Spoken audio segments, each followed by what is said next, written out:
السلام علیکم ورحمۃ اللہ وبرکاتہ۔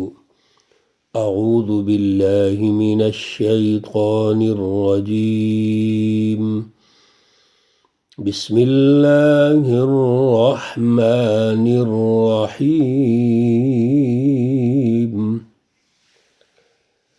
ولا تأكلوا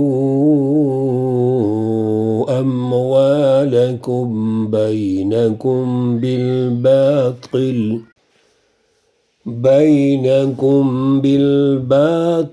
وتدلوا بها إلى الحكام لتأكلوا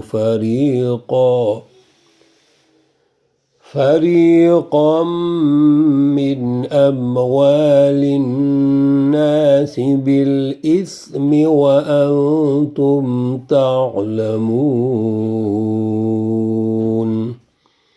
صدق اللہ العلی العظیم۔ اللہم صل علی سیدنا ومولانا محمد النبی الأمی وعلى آلہ واصحابہ وبارک وسلم وصلی علیہ۔ معزز سامعین و سامعات، سورۃ البقرہ پارہ نمبر 2، آیات مقدسہ نمبر 188۔ اللہ رب العزت اس آیت مقدسہ کا فہم و شعور عطا فرمائیں اور عمل کی توفیق اور صلاحیت عطا فرمائیں۔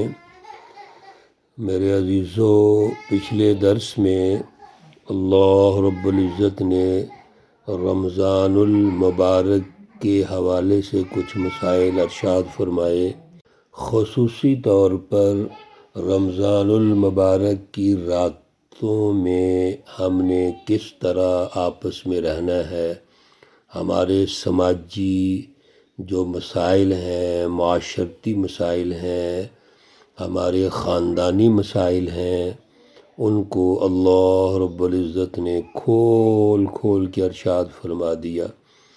رمضان المبارک کا جو روزہ ہے اس کو متعین اور مقرر فرما دیا کہ اس کا وقت یہ ہے صبح صادق سے لے کے غروب آفتاب تک، اور ساری گفتگو کے بعد ارشاد فرمایا تلک حدود اللہ فلا تقربوها، یہ اللہ کی حدود ہیں، اللہ کی سرحدیں ہیں، باؤنڈریز ہیں، اب ان سے آگے مت بڑھو، گویا ان حدود میں رہو۔ اصل چیز میرے عزیزو، اللہ کی جو احکامات ہیں، اس کے جو دائرے ہیں ان کو سمجھنا ضروری ہے۔ اسی چیز کو اللہ کی حیا بھی کہتے ہیں۔ اللہ کے ساتھ ہماری حیا کیا ہے؟ ہم ان دائروں کو کراس نہ کریں جو اللہ نے طے فرما دیے ہیں، ان باؤنڈریز کے اندر رہیں۔ اور آخر میں اللہ رب العزت نے فرمایا یہ سب کچھ اللہ کھول کے بیان کرتے ہیں، یبین اللہ آیاتہ للناس لعلہم یتقون۔ تقاضا یہ ہے کہ ہم تقوی اختیار کریں۔ آج کی آیت مقدسہ میں اللہ رب العزت نے مالی اعتبار سے جو ایک دوسرے سے ہماری سماجی ذمہ داریاں بنتی ہیں وہ کیا ہیں؟ ایک دوسرے کی جان کا تحفظ، اس کی حفاظت، اس کی عزت و آبرو کی حفاظت، اور اسی طرح مال کا ایک دوسرے کی حفاظت، یہ بہت ضروری ہے۔ جب بھی کسی سوسائٹی میں فساد پیدا ہوتا ہے تو اس کے پیچھے سب سے بڑی وجہ مالی بدعنوانی ہے۔ مالی طور پر جب ہم بدعنوانی کریں گے، جب ہم ایک دوسرے کے مال کی حفاظت نہیں کریں گے بلکہ اس کو ہڑپ کرنے کی نظر رکھیں گے تو یہ سب سے بڑا فساد فی الارض ہوتا ہے۔ معاشی وسائل اسی سے پیدا ہوتے ہیں، اور جب معاشی وسائل پر قبضہ ہو گیا کسی کے مال پہ قبضہ کر لیا آپ نے، اس کے خرید و فروخت کے نظام کو متاثر کر دیا، تو سماجی ڈھانچہ تباہ ہو جائے گا۔ اللہ رب العزت نے ارشاد فرمایا وَلَا تَأْكُلُوا أَمْوَالَكُمْ، اور مت کھاؤ ایک دوسرے کے مال، بینکم، آپس میں ایک دوسرے کا جو مال ہے اس کو نہ کھاؤ، بالباطل، باطل طریقے سے۔ ایک تو اللہ نے یہ حکم ارشاد فرما دیا، اور یہ فرض ہے کہ ایک دوسرے کے مال کا تحفظ کرنا، اس کا خیال رکھنا، ایک دوسرے کے مال کی حفاظت کرنا، یہ فرض ہے۔ اور اس کے مقابلے میں حرام ہے کیا؟ کہ ایک دوسرے کا مال باطل طریقے سے کھانا۔ باطل طریقے کون سے ہوتے ہیں؟ وہ طریقے جس میں جائز نہیں ہے۔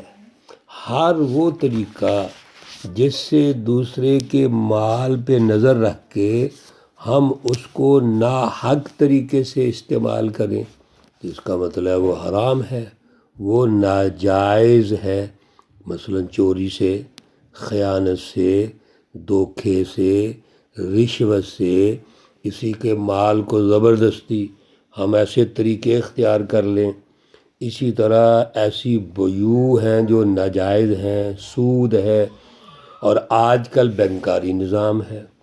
ہم تو حیران ہوتے ہیں، بینکاری سودی نظام کو ہمارے بڑے بڑے اسکالرز، جو اپنے آپ کو بڑے مفتی اور بڑے اسکالرز کہتے ہیں مذہبی اعتبار سے، انہوں نے اس بدعنوانی کو جائز قرار دے دیا ہے اور اس کی مختلف شکلیں نکال دی ہیں۔ یہ ہیں باطل طریقے۔ اور اگر کوئی ایسا طریقہ جس کا عنوان مذہب بنا دیا جائے، دین بنا دیا جائے، اسلامی کاروبار بنا دیا جائے، آپ سمجھتے ہیں کتنا سخت اللہ کی وعید ہے ان لوگوں کے لیے۔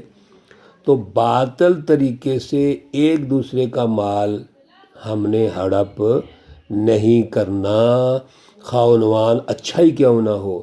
بیع و شراء اگر عنوان ہے تو وہاں بھی ہم نے باطل طریقے سے مال نہیں لینا، ناجائز پروفٹ نہیں لینا۔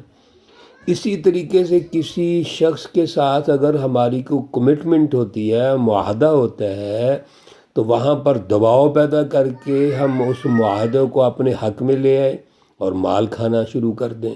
یہ سب حرام طریقے ہیں مال کمانے کے اور کھانے کے۔ وَتُدْلُوا بِهَا إِلَى الْحُكَّامِ، ایک تو یہ باطل طریقہ ہے، ایک اور باطل طریقہ بھی ہے کہ آپ اس مال کو حکام کی طرف پہنچائیں، یہ بھی حرام ہے۔ اور نہ پہنچاؤ وہ مال حکام کی طرف۔ حکام کی طرف کیسے پہنچانا ہے؟ رشوت دے کے پہنچانا ہے۔ حکام کی طرف کیسے پہنچائیں گے؟ مختلف ظالم حکمرانوں کی ٹوٹی کرتے ہیں، ایجنٹیاں کرتے ہیں، اور ان کے جو مسائل حل ہونے ہیں وہاں پر استعمال کرتے ہیں۔ گویا مال کو اس طریقے سے حکام تک پہنچاتے ہیں کہ وہ حکام تک پہنچے، ان کی خوشامد کریں، کئی آئینی اور قانونی راستے نکالتے ہیں اور پھر حکام کو خوش کرتے ہیں۔ یہ آئینی اور قانونی راستے نکالنے والے، اور بالخصوص جتنا ریونیو سسٹم ہے، تمام اداروں کا ریونیو سسٹم ٹیکسز لگا کے اور مختلف شکلیں اختیار کر کے انسانوں کے مال حکمرانوں تک پہنچاتے ہیں، یہ بھی حرام طریقہ ہے۔ اس کو سپیشل اللہ نے علیحدہ ذکر کیا ہے، لِتَأْكُلُوا فَرِيقًا مِّنْ أَمْوَالِ النَّاسِ۔ اس کا طریقہ کار کیا ہوتا ہے کہ ایک مافیا بن جاتا ہے۔ لِتَأْكُلُوا فَرِيقًا، ایک گروہ، ایک فریق، مافیا، یہ کھاتا ہے من اموال الناس، لوگوں کے مال، بالاسم، گناہ کے ساتھ، ناحق طریقے سے۔ اور یہ ناحق طریقے کچھ میں نے آپ کے سامنے عرض کیے ہیں۔ اور میرے عزیزو، اس سرمایہ پرستانہ نظام کے اندر مختلف اب جدید طریقے آ گئے ہیں، کمپیوٹرائز طریقے آ گئے ہیں. جیسے اسلامی بینکاری کا عنوان ہمارے مذہبی لوگوں نے بنا دیا، اسی طریقے سے اور مختلف طریقے آگے. بالاسم، یہ ہے گناہ. ہر وہ سوچ، سن لیجئے یہ تعریف، ہر وہ سوچ، ہر وہ عمل جس سے ہمارے بھائی کو مالی اعتبار سے نقصان پہنچے وہ حرام ہے. اس کا عنوان کتنا ہی خوبصورت کیوں نہ لگا لیں آپ، اسلام کا لگا لو، رفع عامہ کا لگا لو، خدمت خلق کا لگا لو، اور انسانیت کے مفادات کا لگا لو، لیکن اگر اس میں ہمارے بھائی کا مال ہڑپ ہو رہا ہے، ناجائز استعمال ہو رہا ہے، تو وہ حرام ہے. اسی لیے میرے عزیزو سود حرام ہے. اسی لیے تمام انفرادی بنیادوں پر جو اغراض ہیں، جس میں لالچ کیوں حرام ہے، مفاد پرستی کیوں حرام ہے، خود غرضی کیوں حرام ہے، یہی تو وجہ ہے. وہاں مال کی محبت میں ہم اپنے بھائیوں کو بھول جاتے ہیں، رشتہ داروں کو بھول جاتے ہیں، اور پھر ہم غربت پیدا کرتے ہیں. یاد رکھو، یہ غربت پیدا کرنے کے ذرائع ہیں، امیر کو امیر بنانے کے ذرائع ہے، اور یہ سرمایہ پرستانہ نظام ہے. اسی لیے اللہ نے فرمایا وَأَنْتُمْ تَعْلَمُونَ، تمہیں پتہ بھی ہے کہ ہمارے بھائی کو نقصان ہو رہا ہے.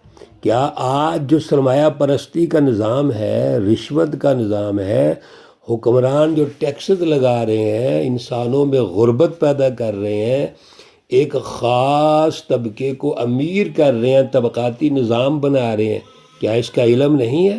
سب کو علم ہے.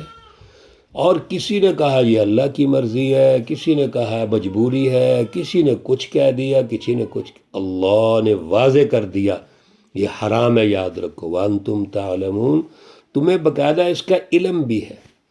علم کے باوجود حرام کماتے ہو، حرام کھاتے ہو، اپنے بھائیوں کے مال دوسروں کی جیبوں میں بیچتے ہو. جتنے بھی آج یہ ہمارا مارکیٹ کا نظام ہے، منڈیوں کا نظام ہے، ٹیکسوں کا نظام ہے، اداروں کی تشکیل کا نظام ہے، میرے عزیزو آپ اس تناظر میں غور کریں گے تو آپ کو سمجھ آ جائے گا کہ آج ہم نے اپنی عوام کے مال کو لوٹا. عوام کا مال ہم حکمرانوں تک پہنچا رہے ہیں، اور حکمران کیا کر رہے ہیں؟ عیاشیاں کر رہے ہیں. حکمران اس مال کو اکٹھا کر کے اپنا بینک بیلنس بنا کے دنیا کے دوسرے ملکوں میں بھیج رہے ہیں. یہ غلط فکری نظام ہے، معاشی نظام ہے، اور اس کے نتیجے میں ہمارا سماجی نظام تباہ ہو گیا ہے. یہ ایک آیت بہت بڑے فساد کو ختم کرتی ہے. اگر ہم اس کو سمجھ لیں اور اس کے مطابق اپنا سماجی نظام تشکیل دے لیں، معاشی نظام تشکیل دے لیں، اللہ رب العزت ہمیں اعلیٰ فہم و شعور عطا فرمائے. اللہ رب العزت تمام بیماروں کو شفائے کاملہ عاجلہ مستمرہ عطا فرمائے. اللہ رب العزت تمام مرحومین و مرحومات کو جنت الفردوس میں اعلیٰ مقام عطا فرمائے. ربنا تقبل منا إنك أنت السميع العليم وتب علينا إنك أنت التواب الرحيم. وصلى الله تعالى على النبي الأمي محمد وعلى آله وأصحابه أجمعين برحمتك يا أرحم الراحمين. والسلام عليكم ورحمة الله وبركاته.